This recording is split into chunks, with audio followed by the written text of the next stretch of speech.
Hello dude, here with you again. If you haven't already, go ahead and hit that like and subscribe button. If you're a college football fan, I make multiple videos every single day, depending on how active the day is or what kind of mood I'm in. So if you don't like this video, maybe you'll like one of my other videos. So today I'm talking about sleepers, pretenders, and contenders. And I'm going to tell you why I think they fit in that particular category. We're going to start out with the sleepers. The first sleeper I have is out of the SEC West, and it is Auburn. So, why do I think Auburn could be a sleeper to get into the playoffs? Well, the first reason, of course, is Bo Nix. He burst onto the scene last year, threw for 2,542 yards, 16 touchdowns, and just 6 interceptions. And I don't think he's reached his full potential. And his coach has gone as far as saying, we will win a championship under Bo Nix. That's a lot of confidence for your quarterback. To go along with him, there's a lot of depth and experience at wide receiver. And the one who's orchestrating the offense, Chad Morris, is one of the best offensive coordinators in the nation. We remember what he did at Clemson. Now, as a head coach, that's a different story. They also have a lot of depth at running back. And I think they have arguably the best wide receiver combo in the SEC with Seth Williams and Anthony Schwartz. They have a great linebacking core led by KJ Britt. Now, the question marks. They will have an all-new offensive line. Pretty much lost all their starters. They lost 4 DBs, 2 safeties, and 2 cornerbacks, but their schedule is not the hardest in the SEC West, but also not the easiest, so right in the middle. So they have at Georgia and at Alabama. Those are 2 very tough teams and games, but I still think Auburn is a sleeper. So my next sleeper is going to be, and I've said it before, Iowa State. Why? Because of Brock Purdy. If Iowa State uses him correctly and protects him. Last year, he led the Big 12 in passing with 306 passing yards a game. And Iowa State's lucky to have Matt Campbell as a head coach because there's going to be some bigger schools to come calling for him. Running back Breece Hill gives Iowa State a great running game, and there's depth behind him. They also have great tight ends. They combined for 75 catches, 971 yards, and 10 touchdowns. And they're decent and deep at the offensive line. And 9 starters are coming back on the defense. What they need to improve on is they were bad on third down last year. And the secondary is a work in progress. And to go along with that, the Big 12, specifically Texas and Oklahoma. And that's why I have Iowa State as my second sleeper. Now I'm going to move on to the pretenders. My first pretender is going to be Notre Dame. They're going to be really, really good, but not playoff good. Why? Because Brian Kelly, he's really good, but he's not great. Ian Book is talented, but last year he was very up and down. And behind Book, there's nothing. So it's either Book or bust. He was especially up and down in big games. The running game also never really got going in 2019. It has potential, but it didn't really get going. And they lost their top 4 receivers. That is a big deal. The run defense certainly has to improve, allowing 322 yards a game. And they also have a home game against Clemson and at North Carolina. Sorry, Notre Dame. I just don't see it happening. To go along with Notre Dame, Miami out of the ACC. Like I said, Miami's going to be really, really good as well. They have a second-year head coach, Manny Diaz. That's one of the reasons he needs more experience and time under his belt. They do have a new offensive coordinator, Rhett Lashley.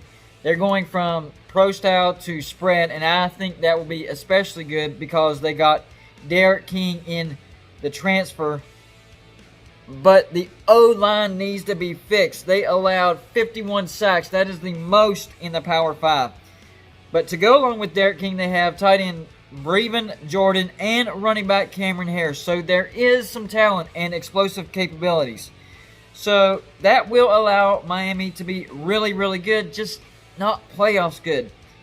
The Canes do have a great defense, but their schedule is one of the more brutal ones in the ACC. They have at Louisville, who is getting much better, at Clemson, and then a home game against North Carolina. I think the schedule is going to be too much, and after this year, I think they'll drop off dramatically as well. So here's my main contenders and why. So I'm not going to give you my picks for the playoffs until the end. So these are the first four that could get into the playoffs, but I'm not picking them. The first one is Georgia.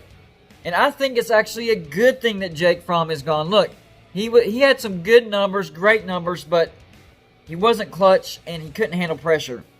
There's no recruits left from the Mark Richt era. I think that's good. They should have the best defense in the SEC. And they get the transfer from Wake Forest quarterback Jamie Newman and new offensive coordinator Todd Monken. So I think Georgia's offense will actually be better than last year. I think they'll put up way more points, and of course they'll have that defense. The only issue is their schedule. At Alabama, home against Auburn, and then the neutral game, I think it's neutral, I haven't figured that out yet, against Florida. So that could be the only thing holding them back. The next contender is Florida, and the reason I think they're a contender is actually the opposite of Georgia. I'll get to that in a minute. Kyle Trask is building confidence. He's a great story. Arguably one of the best quarterbacks in the SEC East, right up there with Jamie Newman. We'll see how he does with Georgia. Wide receivers Trayvon Grimes and Kadarius Toney, big play capabilities, and they have a great offensive line. But there's a lot of new faces on defense. So getting back to what I was saying at the beginning, one of the big things their contender is they have an easy schedule, the easiest in the SEC East. Now, I still have them losing to Georgia, but besides that, they can end up with one loss and representing the SEC East in the championship game. And after that, if you can pull off a win, you're in the playoffs. So that's why I think Florida is a contender. Number 3, Oklahoma. Why? Well, it's because Lincoln Riley, he's a quarterback whisperer, and Spencer Rattler, a highly touted 5-star quarterback coming in. One of the nation's best offensive lines will help Spencer Rattler settle in. Defensive coordinator Alex Grinch, he is turning Oklahoma's defense around, pressuring opposing quarterbacks, and that's a big deal in the Big 12. Why could they not make the playoffs? Well, the reason why I mentioned Iowa State. The Big 12 schedule, specifically Iowa State and Texas. They'll probably have to beat one of those two teams twice. So, yeah. Number 4, the flip side, Texas. Why? Sam Ehlinger. Love him or hate him, he's pretty good. They also have 7 starters back on offense, and they have a passing coordinator, new passing coordinator, Joe Brady, and he worked with Joe Burrow last year, and we saw how that turned out. They also get wide receiver Joshua Moore. He's back from suspension, and he's an explosive player. Excellent depth at running back, and a dominant defensive line, and 9 starters back on defense. That's a big deal. Why could they not make the playoffs? The same reason I gave to Iowa State and Oklahoma. The Big 12, specifically Iowa State and Oklahoma. And they don't have a lot of experience at wide receiver. So, who do I think will get to the playoffs? Here are my playoff picks. Number 1, Clemson. First reason, manageable schedule. Then we have Dabo Swinney, Travis Etienne, Brent Venables, and Trevor Lawrence. Those 4 are a great combination. The only issue is maybe they're a little lacking on the wide receiver experience. But Clemson is Clemson, and they'll get it going. And I think Clemson wins the ACC and gets to the playoffs. Number 2, Alabama. Yes, I think Alabama will be back. One of the main reasons, well, not one of the main reasons, but it's a good reason. The second easiest schedule in the SEC West. Well, they don't have to play themselves, so that helps. Nick Saban, Mac Jones, Najee Harris. That's going to be a great offensive combo. And I think special teams is going to be good this year with Jalen Waddle. He's one of their receivers, and he's a return man. He has take it to the house capabilities. One of their biggest question marks, though, is their kicking game. Will Richard be 100% ready to go? If he is, then they should be a complete team and make it to the playoffs.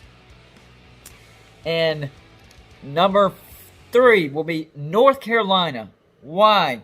Very favorable schedule. No Auburn. They were supposed to play Auburn in a neutral field. And no UCF. They were supposed to go to UCF. That's off the table. Their schedule is much more manageable. And their second-year starter, Sam Howard, put up tremendous numbers. And people forget, North Carolina's defense likes to take the ball away. They were second in the ACC. Mike Brown, great coach, already recruiting massively. And I think North Carolina takes the next step. Remember, no Big Ten, no Pac-12, so you can put 2 in each conference, or 1 and 2 or whatever. But, yeah, I think North Carolina makes it to the playoffs. I think they play Clemson close, and I think that's good enough to get them into the playoffs. And that brings me to number 3. They were also a sleeper. Yes, I threw you a curveball. Auburn. Why? They have a manageable schedule, like I mentioned as well. And I think the SEC East will cannibalize themselves. I think Florida will win the East and then lose. And that will give Auburn the room to get in. Like I said, solid offensive line. Ton of experience at wide receiver. Deep on the linebacker core. Decent schedule.